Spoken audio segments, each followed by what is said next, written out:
guys, welcome to Outlaw Edge. So I just got done taping off the tail lights. Instead of taking them off, I'm gonna be doing some welding right there where the license plate deal is, where I French the license plate. And I have this bung it's a steel bung, and what I wanna do is I wanna French that into the middle of the license plate surround, and then the license plate will flip up so you can put gas in the car. So I gotta figure out how to put this in there, but the cap is 3/8 inch tall. And the problem is I don't want that license plate sitting up. I want it flush fit. So I'm gonna French this into the Frenched license plate hole, if that sounds right. So what I was thinking about is maybe, like a piece of exhaust tubing and drop that down into the exhaust tubing, and I'll cut a big hole in the French license plate and then TIG weld that around that, TIG weld this into there, if that makes sense. So I'm not sure yet. Gotta mess around with it, we'll see what happens. So I was thinking about it, and I think it needs to be about 2 7/8, 2 3/4, or maybe 3 inch total around here. I like to get 5/8 to maybe 3/4 on both sides of this bung. So I think that'll work. And I have a bunch of scrap pipe. I was seeing this piece here, but I think this is this is pretty thick.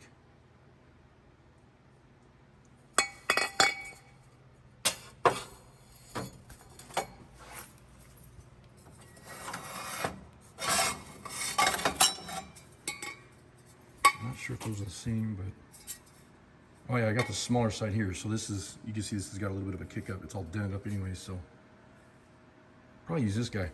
I mean, it's got galvanized on it, but when you're welding galvanized, just be careful. And like I've told people before, if you feel like you're getting sick after welding galvanized, just drink some milk. I know that sounds dumb, but it works. If you're welding galvanized, wear a mask. So, yeah, that's perfect. So I'll sink this down inside that. Yeah, I think that's gonna work. So I'll go ahead and go with that.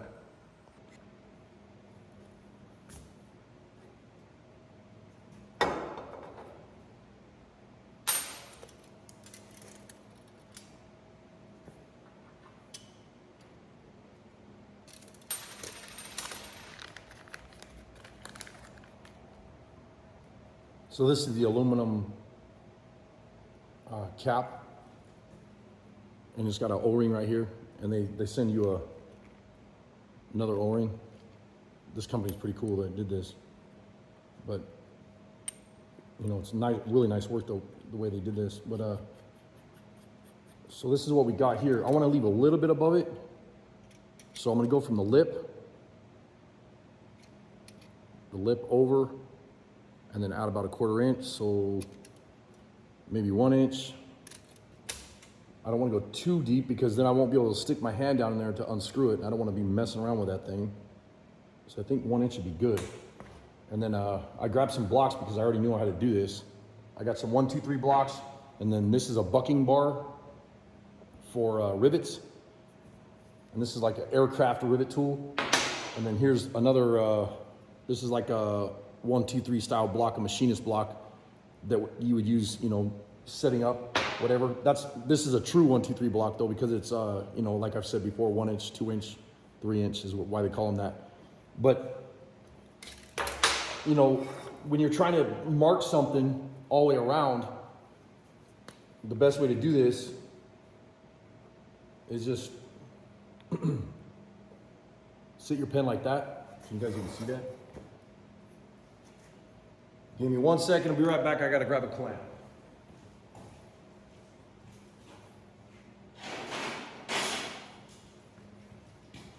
Woo.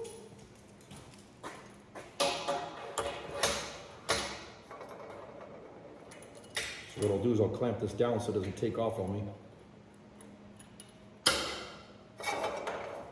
And then take your, good gravy.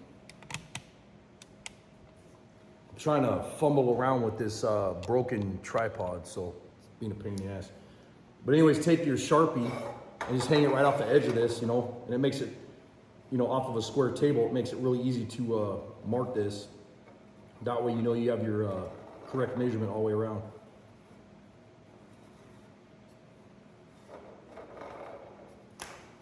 And it's just a cool little tech tip or trick. I mean, it helps a lot, you know. And then now I have my 1 inch, and then what I'll do is I'll take the Evolution saw and I'll cut through that because I know it lays out a perfect straight line cut. And Joe Jewett was saying that he got to use his the other day, which is really cool. I'm glad you got to check one out and you like it. Evolution saws are amazing.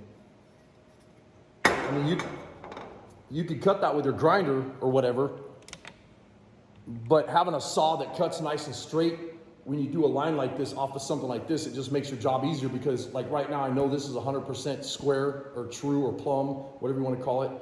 And then, you know, when you cut it with the saw, then when I drill that hole and get everything set up the exact same size, I'll be able to just drop this in there and TIG weld around the whole edge. So that should be nice. And we'll go from there.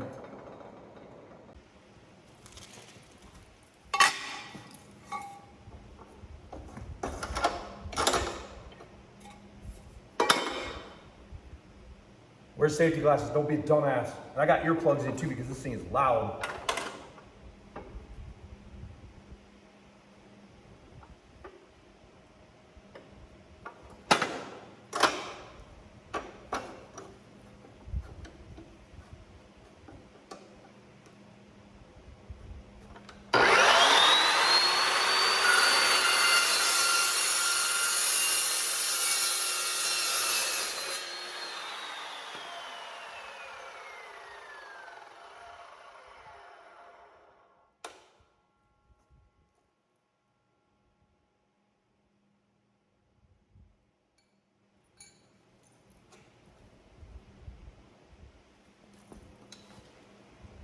That's my fault. I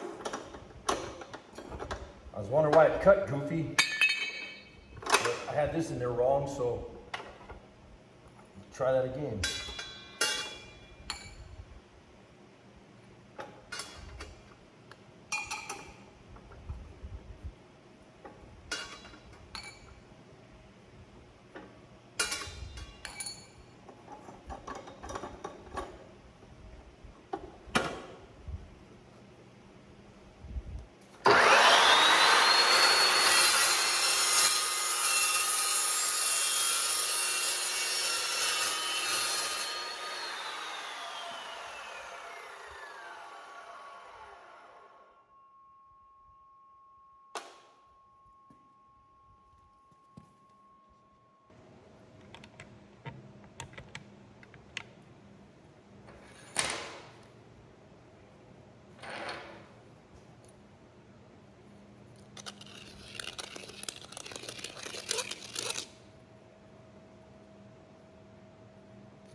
I'll probably just cut this out with the plasma cutter because all this is doing is capping the bottom, and then this is going to the license plate hole here. So yeah, and then I just weld that around because you're not going to see that, you know, you'll see the inside part, but you won't see the outside. So that should work.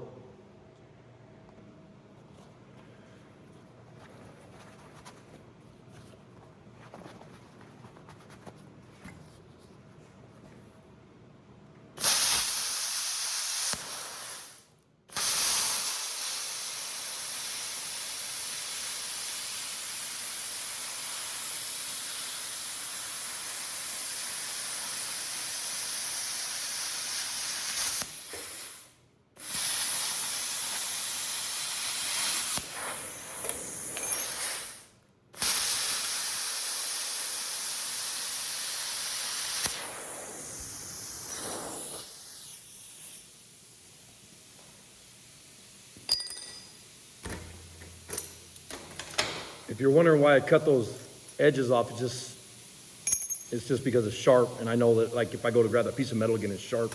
I don't want to get cut up or whatever, so that's all I was doing there.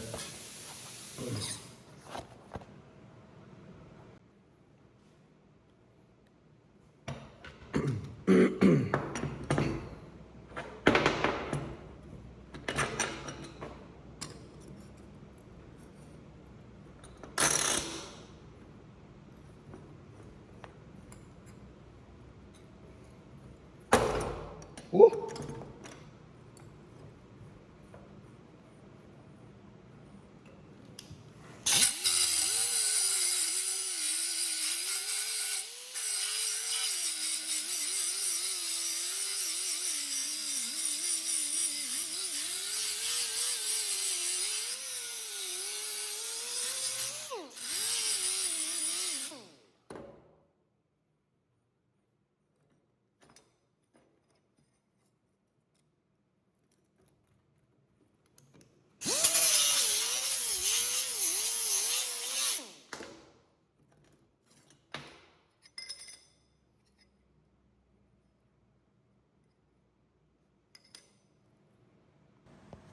All right, well, I was trying this one, and I was trying to stick my fingers down in there to take that lid off, because I don't want to have problems when I'm trying to do this, you know, while it's on the car.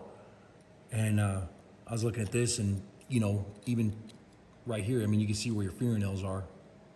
I mean, that's gonna be a pain in the ass, so apparently that's not gonna work. So I'm going to need something way bigger, which I wanted to get it down as, you know, as far as I could, as tight as I could, but that's not gonna work. So that was kind of a waste of material and a waste of time, but you know what? That's what happens when you're building cars or whatever. You gotta kind of build on the fly sometimes. So I would like to add about 1 inch here and 1 inch here, which sucks because the piece of pipe that I'm gonna need is gonna be really thick wall, and I don't really wanna do that, but I think I don't have a choice. So I'm gonna dig around and see what else I can find. All right, see if I can do this without getting interrupted again. The Harbor Freight ring roller. I'm just gonna make a piece. This diameter here, this is just a grinder disc. I use this for a template. Cut 3/4 inch strip of sheet metal. Just ripped it with my shear. And then now I'm just turning this, trying to get it close to where I want it. Don't go that way.